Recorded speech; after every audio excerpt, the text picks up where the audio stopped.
قرآن مجید نے ارشاد فرمایا الا بذکراللہ تطمئن القلوب، فرمایا خبردار ہو جاؤ، اللہ کے ذکر میں ہی دلوں کا اطمینان ہے، اللہ کے ذکر میں دلوں کا چین ہے۔ لوگ بہت سارا مال، بہت ساری دولت، بہت ساری عقل اور بہت سارا شعور ہونے کے باوجود بے سکون ہیں۔ جس چیز نے زمانے کو تکلیف میں مبتلا کر دیا ہے اور جو چیز ڈھونڈنے سے نہیں ملتی وہ اطمینان ہے، وہ قرار ہے۔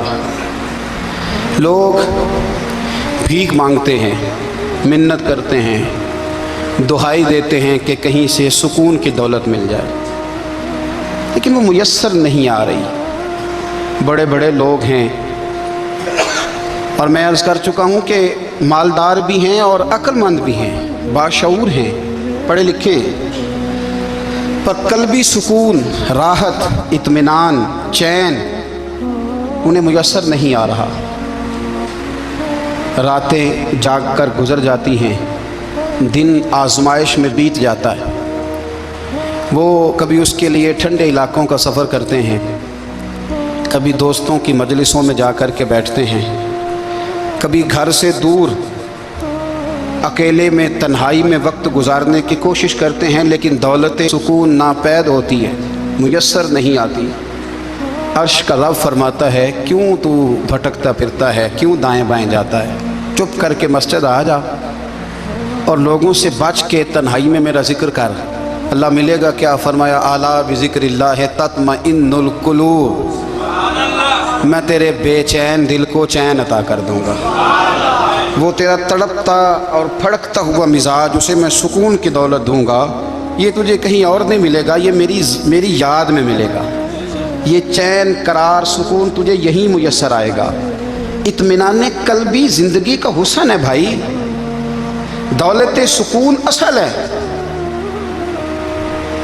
بڑے ٹھنڈے کمرے میں کچھ لوگوں کو نیند نہیں آتی، اور دادا صاحب رحمۃ اللہ علیہ آپ جائیں تو دونوں سڑکوں کے بیچ جو فٹ پاتھ ہے نا، اس پہ بھی کچھ لوگ سوئے ہوتے ہیں۔ ادھر سے بھی گاڑیاں گزرتی ہیں، ادھر سے بھی گاڑیاں گزرتی ہیں، لیکن بس نیند ہے نا، اللہ کا فضل ہے، اس نے دے دی ہے، آنے والوں کو آ گئی ہے۔ اطمینان قلبی، میرا معاشرہ بے سکون ہے، بے قرار ہے۔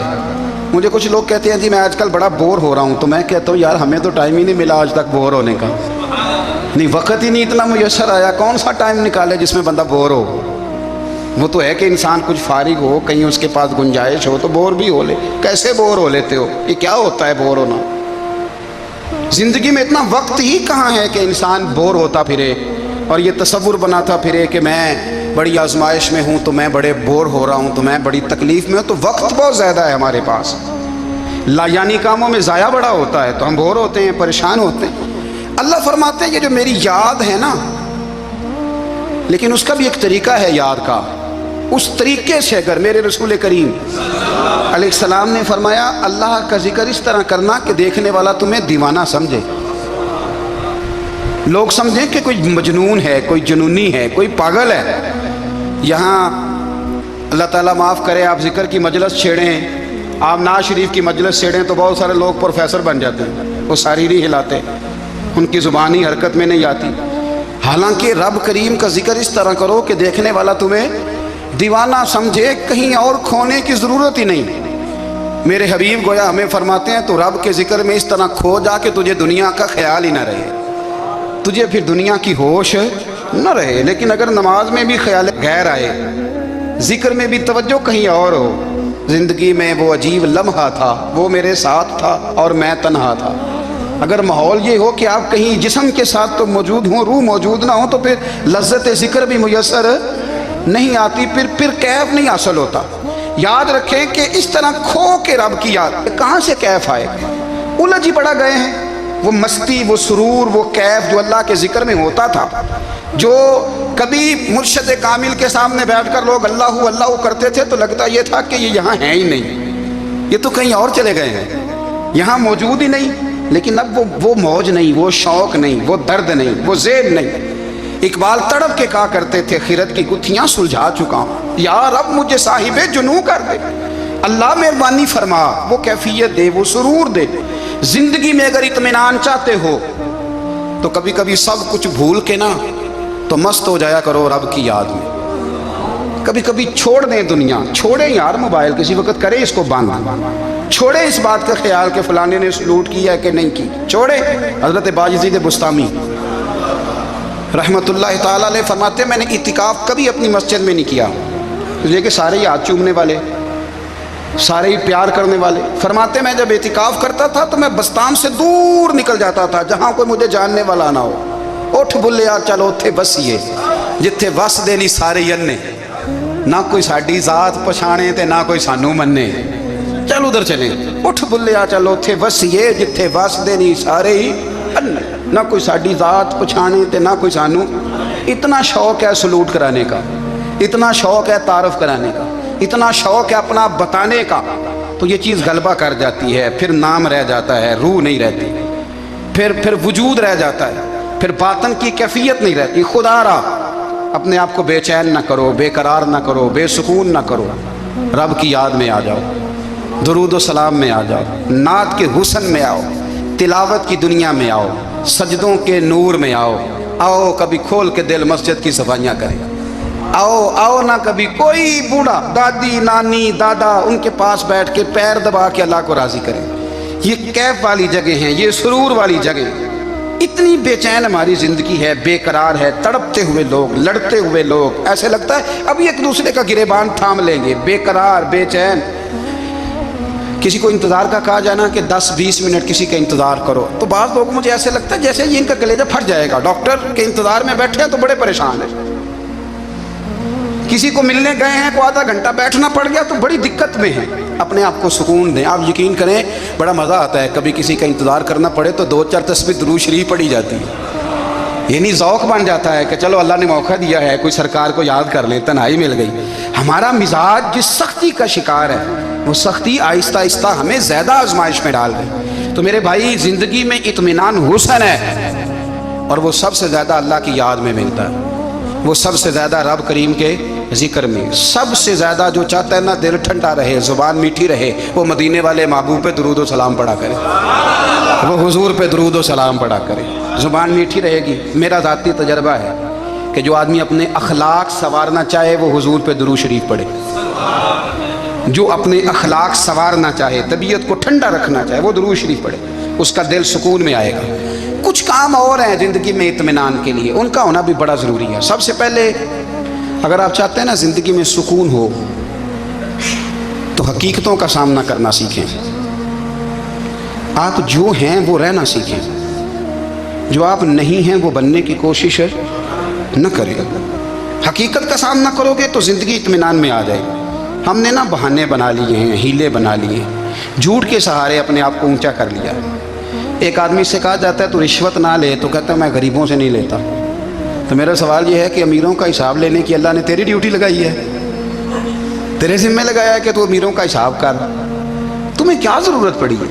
ہم نا بہانہ کرتے ہیں، رشوت لینے والے کا الگ بہانہ ہے اور سفارش والے کا الگ بہانہ ہے۔ حقیقت کا سامنا کریں، حقیقت کا، جو میرے ذمہ داریاں ہیں وہ میں نے پوری کر لی، جو آپ کی ذمہ داریاں ہیں وہ آپ جان نہ چھڑائیں، حقیقت پسند بنے۔ میرے رسول کریم، پھر پڑھیے درود شریف صلی اللہ تعالی علیہ وسلم۔